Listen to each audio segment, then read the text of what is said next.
오늘 말씀의 제목은 천국잔치의 자격이라는 제목으로 하나님 말씀 보겠습니다. 천국잔치의 자격. 저는 국민학교를 서대문에 있는 미동 국민학교를 나왔습니다. 미동 국민학교는 당시 유명해서 태권도로 매우 유명했던 학교예요. 역사도 오래되고 그때 당시에도 거의 100년 가까이 됐다 뭐 이런 얘기를 들었던 것 같은데 좋은 것만은 아니에요. 화장실이 아주 푸세식이고 많이 낡아 있고 어쨌든 그런 학교를 나왔습니다.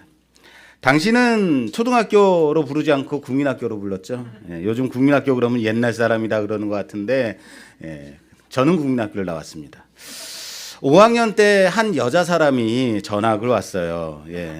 눈이 크고 쌍꺼풀이 아주 짙고 곱슬곱슬한 곱슬머리에 키도 훤칠하고 너무 이쁘게 생긴 애였습니다. 선생님이 전학 오면 이제 학생들 세워놓고 인사를 시키잖아요. 이제 인사를 시키고 너 노래 하나 하고 들어가라고 말했더니 주저하지 않고 노래를 부르는데 노래도 정말 잘하는 거예요. 와. 나중에 알게 된 사실이지만 얘는 목사님 딸이라고 하더라고요. 얘가 그때 불렀던 노래가 뭐냐면 죄송해요 죄송해요 정말 잔치에 갈 수 없어 장가 가야 하고 소도 사야 하고 논과 밭에 나가서 할 일을 많아 내 어이하리 죄송해요. 아무도 모르는 건 아니죠. 노래도 얼마나 잘했는지 저는 그때 이 노래를 처음 들었는데 한 번 듣자마자 외워버렸어요. 제가 그리고 결단을 했습니다. 나는 꼭 교회를 다녀야겠다. 꼭 그애 때문은 아니에요. 그리고 알아보니까 이 노래가 당시 어린이 복음송가라고 하더라고요. 오늘 본문의 비유로 나온 이 말씀을 노래로 만든 거죠. 저는 어렸을 때부터 동네에 있는 교회 유초등부를 다녔습니다. 거기 목사님과 목사님 사모님이 키가 참 크셨어요. 그리고 아주 훤칠할 뿐만 아니라 잘생기셨어요. 두 분 다. 그리고 외국 사람처럼 생겼어요. 그래서 목사는 꼭 이렇게 이국적으로 생겨야 되나라고 생각될 정도로 그런 분들이셨어요. 자녀가 셋이 있었는데요. 제 또래의 자녀 아들도 있었고 위아래로 형과 여동생이 있었습니다. 그 중에 막내 셋째 딸은 눈도 크고 얘도 쌍꺼풀이 아주 짙은 거예요. 그리고 머리가 곱슬곱슬 너무 완전히 인형처럼 생겼어요. 이쁜데 인형처럼 이쁜 거예요. 이름이 뭐였냐면 롯입니다. 롯. 제가 아직도 기억하고 있습니다. 얼마나 인형같이 이쁜지. 그래서 제가 여러분 그 룻기죠. 롯기가 아니라 룻기 강의할 때 룻은 아주 이뻤을 겁니다라고 말했던 적이 있어요. 그 이유가 다 얘 때문이에요. 얘가 예뻤으니까. 윤룻이었습니다. 어쩌면 목사님 자녀들은 다 이렇게 다 이쁘고 잘생겼나라고 생각할 정도였습니다. 그래서 그런지 몰라도 목사가 된 지금 우리 아이들도 정말 이쁜 것 같지 않습니까? 왜 아멘이 한 사람밖에 안 나옵니까? 남의 집 아들이 이쁘다 그러면 배 아픈 건가요? 아유, 감사합니다. 오늘 끝날 때 가서 이제 얼굴 한 번씩 만져보고 그러십시오. 오늘 비유의 내용은 매우 쉽죠. 한 사람이 큰 잔치를 베풀고 종을 보내면서 청한 사람들을 모셔오라라고 시킵니다.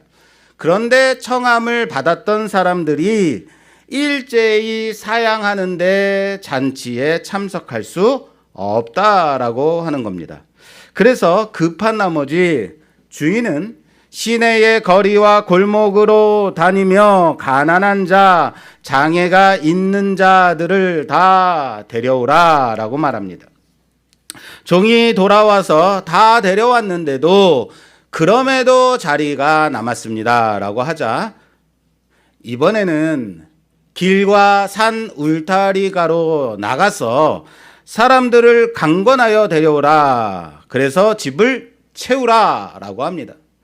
그리고 결론의 말씀은 24절 말씀, 내가 너희에게 말하노니 전에 청하였던 그 사람들은 하나도 내 잔치를 맛보지 못하리라 라는 비유입니다. 여기 청함을 받은 세 부류의 사람들의 반응을 보게 되면 한 사람은 밭을 사서 나가봐야 한다라고 말하고, 또 다른 한 사람은 소 5겨리를 사서 시험하러 나가봐야 한다라고 사양합니다. 여러분, 밭을 샀는데 지금 꼭 보러 나가야 하는가? 지금 나가서 보지 않으면 밭에 큰 문제가 생기는가? 말도 안 되죠. 여기 소 5겨리도 그렇습니다. 5겨리 산 사람도 그렇습니다. 겨리라는 것은 한 쌍의 소를 하나로 묶어가지고 밭을 갈게 하는 그 단위를 말한다고 합니다. 일반적으로는 소 2겨리면 한 해 농사를 충분히 지을 수 있다라고 말하더라고요. 우리 옛적에 우리가 어렸을 때는 농사 일은 소 한 마리면 충분하지 않았습니까? 그런데 이 사람은 소 몇 마리가 있다는 거예요? 그렇죠. 5겨리 10마리가 있다는 겁니다. 이 사람은 아마도 꽤 큰 부유한 사람이었을 것이다 라는 것이 가능하죠. 그런데 소를 시험해야 하는 게, 여러분, 소는 언제 시험해 봐야 되는 거예요? 사기 전에 시험해야 됩니까? 사고 나서 시험합니까? 사기 전에. 맞습니다. 사기 전에 이 소가 일을 시킬 만한가 시험한 후에 됐네 하고 사는 겁니다. 그런데 이 사람이 뭐라고 말해요? 소를 샀기 때문에 그 소를 지금 시험해 보러 나가봐야 된다. 만약에 문제가 있으면 AS가 되나 보죠. 그래서 잔치에 못 간다라고 합니다. 그런데 이 핑계가 변명으로밖에 들리지 않죠. 자, 그럼에도 이 둘은요, 청컨대 나를 양해하도록 하라라고 정중하게 사양은 합니다. 그리고 세 번째 사람 볼까요? 세 번째 사람은 자신이 장가들어서 가지 못한다라고 말합니다. 자기가 지금 장가를 들어야 하는 것도 아니고, 장가를 가기 위해서 여자를 만나서 정성을 들여야 하는 그런 것도 아닙니다. 이미 뭐 했다고요?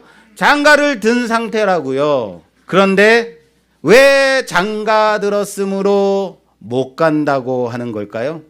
도무지 이해가 되지 않는 거죠.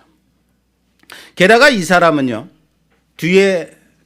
앞에 두 사람은 청하건대 나를 양해하도록 하라라고 말을 했는데, 이 사람은 이 말조차도 없습니다. 매너가 없는 겁니다. 기본도 없는 겁니다. 이에 대해서 주인은 매우 노하여 처음에는 시내의 거리와 골목으로 다니며 사람들을 데려오라라고 명합니다. 여기 시내 길거리와 골목은 성 안을 나타내는 단어를 사용했습니다. 그럼에도 잔치 자리에 자리가 남아있다고 종이 전하자 이번에는 길과 산 울타리가로 다니며 사람들을 데려오라라고 명합니다. 여기 길과 산 울타리는 성 밖을 나타내는 단어를 사용했습니다. 그러므로 잔치에 미리 초대되었던 사람들은 한 사람도 잔치에 참석하지 못하고 도리어 성 안 사람들 중에는 가난한 자들과 몸 불편한 자들과 맹인들과 저는 자들이 잔치에 참석하게 됩니다. 여기 지금 언급된 이 네 부류의 사람들, 이 사람들은 인간적으로는 멸시를 당하며 경제적으로 아무런 능력을 갖지 못한 사람들을 말합니다. 버려진 자들. 이들은 돈이 없어서 밭이나 소를 사지 못하는 자들입니다. 또한 장가도 가지 못하며 잔치에 초대받지도 못하는 그런 부류의 소외된 사람들을 말합니다. 그리고 길과 산 울타리로 다니며 데려오도록 한 그 사람들은 성 밖의 사람들을 말한다 그랬습니다. 다시 말해 이방인들을 가리키는 것입니다. 자, 이렇게 보게 되면 하나님 나라 잔치에 앉아 있는 사람들은 가난한 자들과 몸 불편한 자들과 맹인들과 저는 자들로 예시되는 유대인 중에는 소외되고 율법주의자들에 의해서 부정한 자로 정죄받은 그런 사람들과 이 잔치에 도저히 결코 들어올 수 없는 이방인들을 포함하는 만백성들, 그들이 잔치에 참여하게 된다라고 말씀하시는 비유인 겁니다.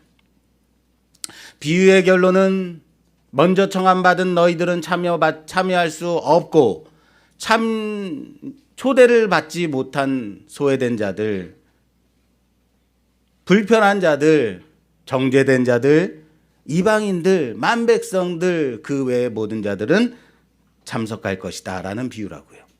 자, 그렇다면 예수님께서는 왜 이런 비유를 말씀하고 계시는가? 그 의도에 대해서 생각해 볼 필요가 있습니다. 왜 갑자기 이 비유를 주셨을까? 이 비유를 주신 이유가 오늘 본문의 시작인 15절 말씀입니다. 15절에 어떻게 시작이 되냐면 함께 먹는 사람 중에 하나가 이 말을 듣고 이르되 무릇 하나님 나라에서 떡을 먹는 자는 복되도다라고 말했기 때문입니다. 뭐라고요? 하나님 나라에서 떡을 먹는 자는 무엇이다? 복되다라고 말했기 때문에 이 비유를 시작하시는 겁니다. 그래? 복되니?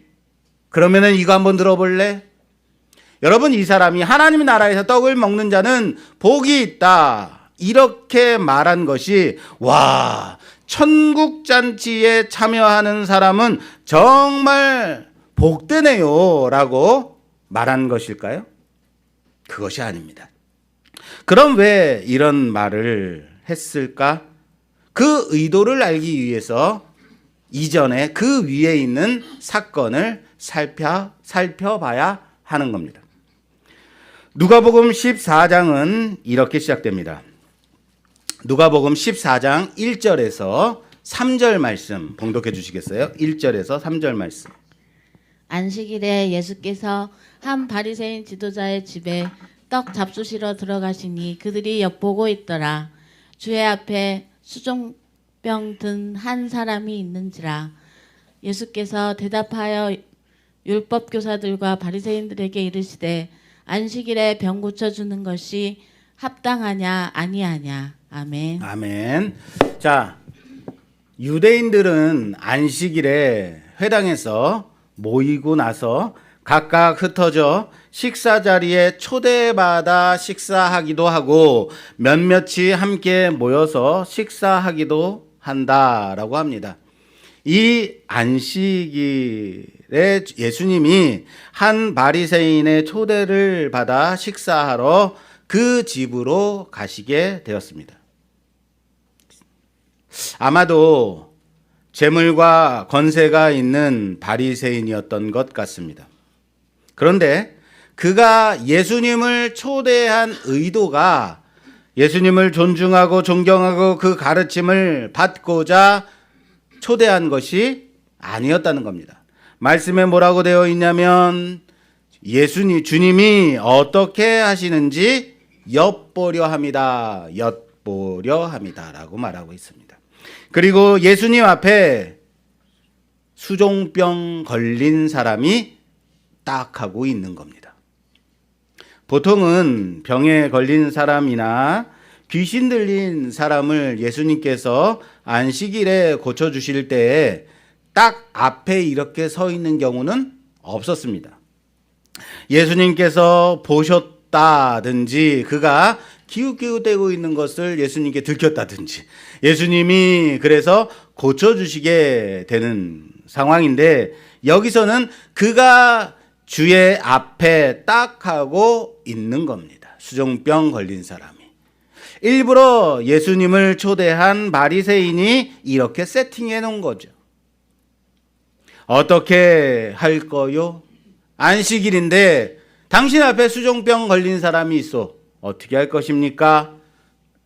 수종병이 뭐냐면 온 몸이 퉁퉁 붓고 그리고 끝내는 썩게 되어 죽는 병이라고 합니다. 아마도 간이나 신장의 이상으로 인해서 오는 신장의 이상으로 인해서 오는 병이라고 볼 것 같습니다. 이들의 의도를 예수님께서 아시고 주님이 율법 교사와 바리새인들에게 묻습니다. 안식일에 병을 고쳐주는 것이 합당하냐, 합당하지 아니하냐 물으십니다. 너희가 잘 아는 율법에 과연 안식일에 병을 고치지 말라라고 하더냐? 라고 묻습니다. 어떻습니까? 당연히 그들은 아무 말도 하지 못합니다. 율법에 안식일에 병 고치지 말라는 말이 있다는 거예요? 없다는 거예요? 없다는 겁니다. 그리고 예수님은 이 수종병에 걸린 이 사람을 고쳐주십니다. 이어서 하시는 말씀이 5절 또 그들에게 이르시되 너희 중에 누가 그 아들이나 소가 우물에 빠졌으면 안식일이라도 곧 끌어내지 않겠느냐라고 말씀하십니다. 너희 중에 너희의 아들이 너희 중에 너의 소유된 소가 우물에 빠지면 어떻게 하겠느냐? 끌어내지 않겠느냐? 여러분 우물이라고 해서 우리 문화 속에 그 옛날 우물을 생각하시면 안 돼요. 왜 어떻게 소가 거기에 빠져요? 우리 생각에는 우물이 어때요? 땅에서 이렇게 높이 올라와 있죠. 이게 둥그래 가지고 그래서 거기 위로 바가지를 던져 가지고 푸는 방식인데 유대의 우물 방식은 우물이 이 땅보다 더 낮아요. 그래서 계단을 통해서 내려가서 우물을 퍼오는 방식입니다. 그러니까 소가 가다가 거기에 막아놓지 않으면 떨어질 수 있어요. 그런 방식이에요. 그래서 소가 우물에 빠진 일이 있을 수 있다는 거예요. 그런데 너희 아들이 너희 소유된 소가 우물에 빠지면 끌어내지 않겠느냐라고 말합니다. 여러분 어떻습니까? 그런데 이런 생각 하시는 분 있을 수 있어요. 딴지 걸기 좋아하는 사람. 네, 맞아요. 아들이나 내 소유가 우물에 빠지면 당연히 건져야 되죠. 그런데 이 사람은 내 아들이 아니잖아요. 그렇게 생각할 수 있죠. 반대로 말할까요? 그렇다면 예수님은 이 사람을 지금 누구로 보셨다? 내 가족으로 여기셨다. 그거죠. 그들은 단지 예수님을 공격하기 위해서 그를 데려왔고 아무 관계치 않는 사람으로 하나의 수단으로 여겼습니다. 그러나 예수님은 그를 가족으로 하나님의 소유된 백성으로 여기셨다라는 사실을 믿으시길 바랍니다. 그리고 또 하나의 가르침을 계속해서 주십니다. 이 본문은 조금 기니까 우리 엄지사님하고 사모하고 함께 교독해서 읽어주세요. 14장 7절에서 24절까지입니다. 7절에서 14절까지. 청함을 받은 사람들이 높은 자리 택함을 보시고 그들에게 비유로 말씀하여 이르시되 내가 누구에게나 혼인잔치에 청함을 받았을 때에 높은 자리에 앉지 말라. 그렇지 않으면 너보다 더 높은 사람이 청함을 받은 경우에 너와 그를 청한 자가 와서 너더러 이 사람에게 자리를 내주라 하리니 그때 내가 부끄러워 끝자리로 가게 되리라. 청함을 받았을 때에 차라리 가서 끝자리에 앉으라. 그러면 너를 청한 자가 와서 너더러 버치어 올라 앉으라 하리니 그때야 함께 앉은 모든 사람 앞에서 영광이 있으리라. 무릇 자기를 높이는 자는 낮아지고 자기를 낮추는 자는 높아지리라. 잔치를 베풀거든 차라리 가난한 자들과 몸 불편한 자들과 저는 자들과 맹인들을 청하라.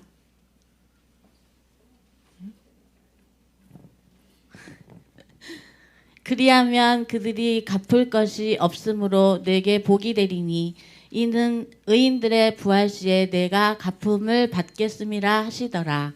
아멘. 아멘. 중간에 뭐가 빠져. 예. 자, 어쨌든 내용은 거의 나왔으니까. 자, 여기 이제 두 부류의 사람들을 가르치시고 계신 거예요. 하나는 우선 청함을 받은 사람들에 대해서 말씀하십니다. 이들에게는 네가 청함을 받았을 때에 높은 자리에 앉지 마라라고 말씀하십니다. 오히려 어디 앉으라고요?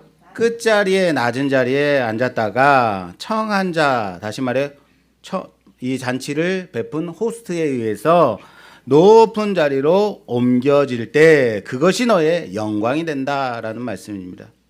당시 상황을 한번 좀 유추해 볼 필요가 있어요. 당시 문화 속에서 식사 자리는 어떻게 세팅하냐면 디귿자로 세팅됩니다. 테이블은 디귿자로 세팅하는데 가장 상석이 어디냐면 디귿자의 중간 부분, 맞아요. 가운데 부분이 상석 자리입니다. 여기 있는 율법 교사들과 바리새인들은 아마도 이미 저기 상석을 차지하고 예수님이 이 수종병 든 사람에게 어떻게 하는지 관람하고 있었을 겁니다. 그리고 정녕 그 상석에 앉으셔야 되는 분이 누구예요? 예수님이죠. 이 예수님이신데도 불구하고 그들은 누가 더 높은가 자리 싸움하며 서로 재고 있었을 겁니다. 그들을 향해서 너희가 끝자리로 내쫓김을 당함이 부끄러운 일이다 라고 말씀하시는 겁니다. 그러면서 11절 말씀에 무릇 자기를 높이는 자는 낮아지고 자기를 낮추는 자는 어떻게 된다고요? 높아지리라. 따라서 합시다. 자기를 낮추는 자는 높아지리라. 할렐루야. 라고 말씀하시는 겁니다. 그리고 두 번째 가르침의 대상인 오늘 이 식사 자리에 초대한 바리새인에게 말씀하시는 부분이 이겁니다. 12절에 보니까 또 자기를 청한 자에게 이르시되 네가 점심이나 저녁이나 베풀거든 벗이나 형제나 친척이나 부한 이웃을 청하지 말라. 두렵건대 그 사람들이 너를 도리어 청하여 내게 갚음이 될까 하노라. 당시 식사 초대 문화가 상호성의 원칙이었습니다. 무슨 말이냐면 내가 초대를 받으면 나도 그를 초대해야 되는 거예요. 그래야 동등한 친구의 관계가 되는 겁니다.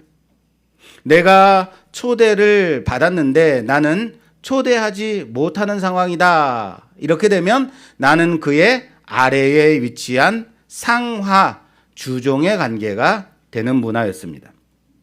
오늘 예수님을 초대한 바리새인이 아마도 그 근처에서 그 주변에서 세도가 있는 기침 한번 하는 큰 소리 좀 내는 그런 사람이었으리라 생각이 됩니다. 그런데 이 사람에게 말씀하시는 게 뭐냐면 네가 초대할 대상은 너의 벗이나 형제나 친구나 친척이나 부한 이웃이 아니라 라고 말씀하시는 겁니다.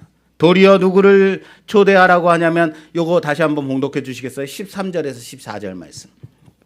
13절에서 14절 말씀이요. 잔치를 베풀거든 차라리 가난한 자들과 몸 불편한 자들과 저는 자들과 맹인들을 청하라. 그리하면 그들이 갚을 것이 없으므로 내게 복이 되리니 이는 의인들의 부활 시에 내가 갚음을 받겠음이라 하시더라. 아멘. 자, 잔치를 베풀 때 가난한 자들과 몸 불편한 자들과 저는 자들과 맹인들을 초대하라라고 말씀하셨습니다. 얼마나 좋습니까? 잔치를 베풀면 우리는 항상 초대를 받아야 되는 자들입니다. 항상 우리는 잔치에서 먹는 자들이. 할렐루야. 뭐 기분 나쁘세요? 잔치에 초대받았는데 부주를 얼마 해야 되나 뭐 이런 계산하고 계신 겁니까? 자, 그 이유, 왜 이 가난한 사람들을 초대하라고 했냐면 이 이유는 이들이 너에게 갚음이 되지 않기 때문이다. 이들이 너에게 갚지 못하기 때문에 의인들의 부활 시에 네가 갚음을 받게 되기 때문이다라고 말씀하시는 거예요. 지금 예수님은 세상의 윤리나 도덕에 의해서 좋은 말씀 주시는 게 아닙니다. 잘 생각하세요. 그래서 네가 겸손하게 낮은 자리에 앉아 있으면 잔치 주인이 상석에 앉히고 네가 불쌍한 사람들에게 많은 것을 베풀면 좋은 일로 대갚아질 것이다 라는 말씀을 하시는 게 아니라고요. 예수님은 지금 천국 혼인잔치에 대해서 말씀하고 계신 겁니다. 자, 예수님께서 이렇게 말씀하시자 이 말을 이해한 한 사람이 오늘 본문의 시작 말씀인 함께 먹는 사람 중에 하나가 이 말을 듣고 이르되 무릇 하나님 나라에서 떡을 먹는 자는 복되도다 라고 말했습니다. 그래서 예수님이 큰 잔치 비유를 말씀해 주시는 겁니다. 그래서 이 비유가 시작된 거예요. 자, 보세요. 여기 이 사람이 하나님 나라에서 떡을 먹는 자는 복됩니다라고 말한 것이 정말로 하나님 나라에서 하나님 나라의 잔치에 참여하는 자, 하나님 나라의 그 잔치에 혼인잔치에 참여하는 자 정말 복되네요 라고 말한 걸까요? 하나님 나라의 잔치에 참여하는 자는 상석이든지 끝자리든지 상관없이 거기 초대받은 것 그것으로 거기에 앉아서 떡 먹는 것이면 되는 것 아닌가요? 라고 말하는 거. 무슨 말인지 이해되세요? 여러분, 이 말 이면에는 이런 의미가 있는 거예요. 선생님, 어쨌든 우리는 율법에 열심히 있는 자, 우리는 하나님께 선택받은 자니까 어쨌든 하나님 나라에 들어가서 떡 먹는 자들 아닙니까? 이해되세요? 무슨 말인지? 그거면 되지. 그거면 되지요. 뭐 상석이든 하석이든 상관없죠. 뭐 어디만 들어가면 된다? 예, 천국에만 가면 되는 거 아니에요? 라고 말하는 거예요.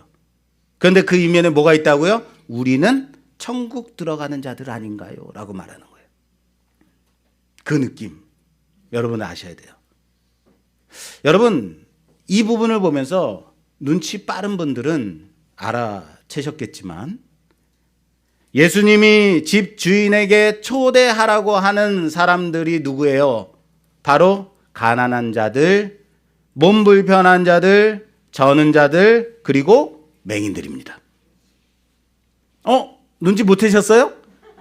이렇게 둔하신가요? 자, 큰 잔치 비유에서 초대받은 사람들이 누구예요? 맞아요. 바로 그 사람들이에요. 가난한 자들. 청함을 받은 사람들이 못 간다고 하자 그러면 나가서 이 사람들을 데려와라 라고 할 때 가난한 자들, 몸 불편한 자들, 맹인들과 저는 자들을 데려오라고 하세요. 기가 막히지 않습니까? 그래서 이 큰 잔치 비유는 앞의 사건으로 이 비유를 이해해야 알 수 있는 비유인 거예요. 진정한 의미를 그래서 알 수 있는 겁니다.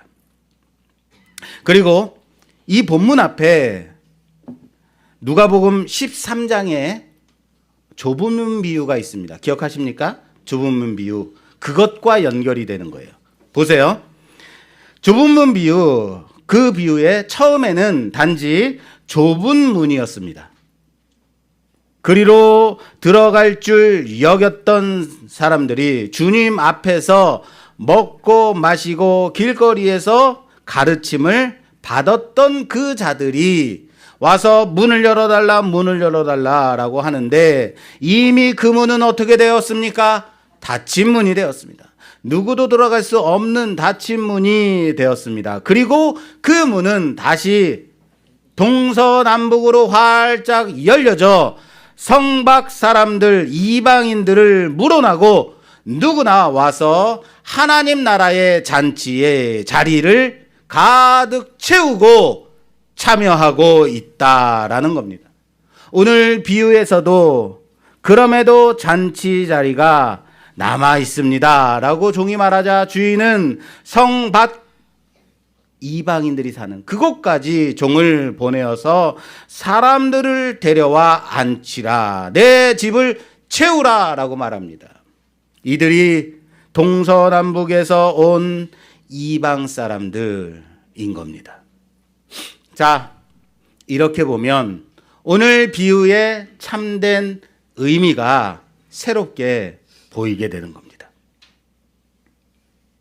유대인들 특별히 율법에 열심히 있다고 자부하던 바리새인과 율법 교사들은 하나님 나라의 잔치에 참여하는 것은 그들의 특권이라고 생각했습니다. 그들의 권리이면서 그들이 가진 자격 때문이다라고 여겼다고요. 무엇으로 여겼다고요? 자격으로 여겼다고요. 내가 하나님 나라에 들어가는 것은, 저 천국에 들어가는 것은 내가 자격이 있기 때문에 들어가는 거야 라고 생각했다고요. 그래서 저 수종병에 걸린 사람은 예수님을 시험하는 수단으로서 데려올 수 있지만 결코 자신들이 베푼 식사 자리에 참여할 수 없는 자라는 거예요. 자격이 없는 자라는 겁니다. 이해되세요? 가난한 자, 몸 불편한 자, 장애가 있는 자, 이방인들 또한 결코 이 식사 자리에 참여할 자격이 있는 자, 없는 자들이라고 말하는 겁니다. 그들이 베푼 안식일의 식사 자리에 참여할 자격이 없는 자들. 그것에 대해서 예수님이 비유로 말씀하시는 겁니다. 너희 식사 자리에 너희는 자격을 따져 초대하느냐? 그러나 하나님 나라 혼인잔치에는 자격으로 참여하는 것이 아니다. 따라서 합시다. 하나님 나라의 혼인잔치에는 자격으로 참여하는 것이 아니다. 그러면 무엇으로 참여하는 것일까요? 무엇으로 참여하는 것일까요? 하나님 나라 혼인잔치에 참여하는 자들은 그 혼인잔치를 가득 채우고자 하는 주인의 의지인 겁니다. 뭐라고요? 맞아요. 주인의 의지입니다. 내 집을 채우라. 성 안과 성 밖으로 다니면서 내 집을 채우라. 이것이 뭐예요? 주인의 의지입니다. 채우고 말겠다는. 그래서 참여되는 겁니다. 그렇습니다. 하나님 나라 혼인잔치에는 자격에 있는 것이 아닙니다. 주인의 의지에 있음을 믿으시길 바랍니다. 그리고 그 혼인잔치를 가득 채우고자 하는 하나님의 열심과 종으로 보내심을 받은 예수 그리스도의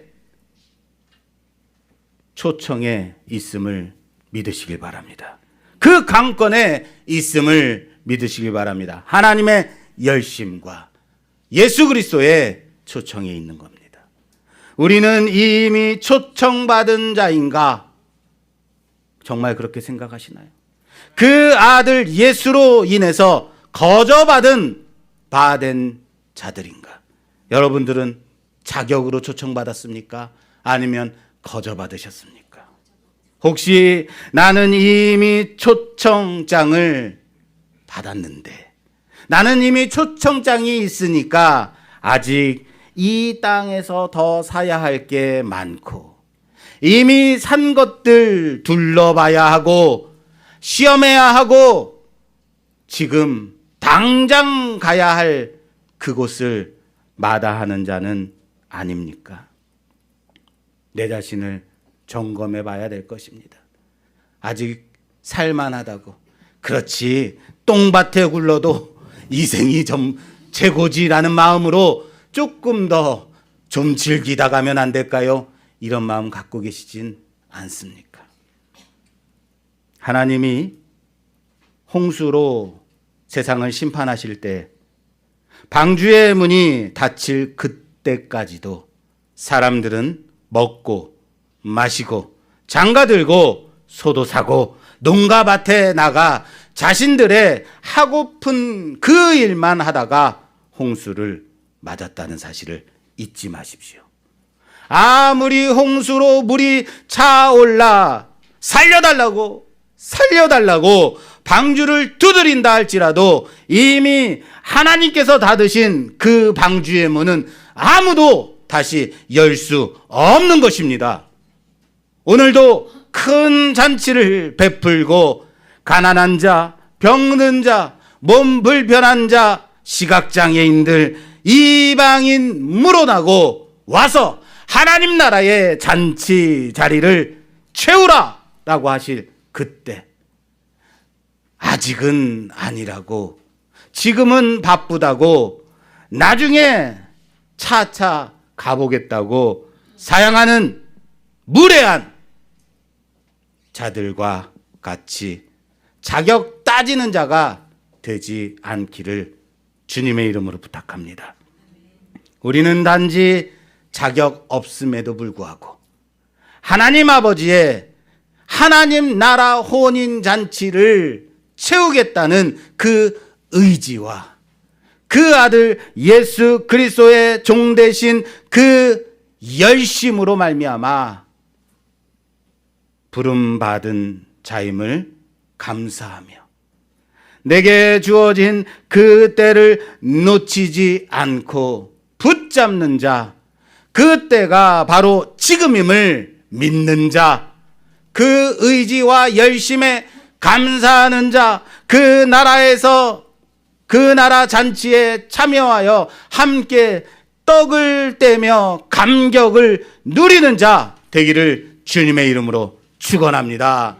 하나님께서 부르시는 지금, 바로 지금 그 부르심에 감격하여 반응하는 우리 모두가 되기를 주님의 이름으로 축원합니다. 하나님 나라의 잔치는 자격에 있음이 아니라 열심, 하나님의 의지에 있음을 믿고 그 하나님의 부르심에 아멘으로 할렐루야로 화답하는 우리 모두가 되기를 주님의 이름으로 축원합니다. 축원합니다.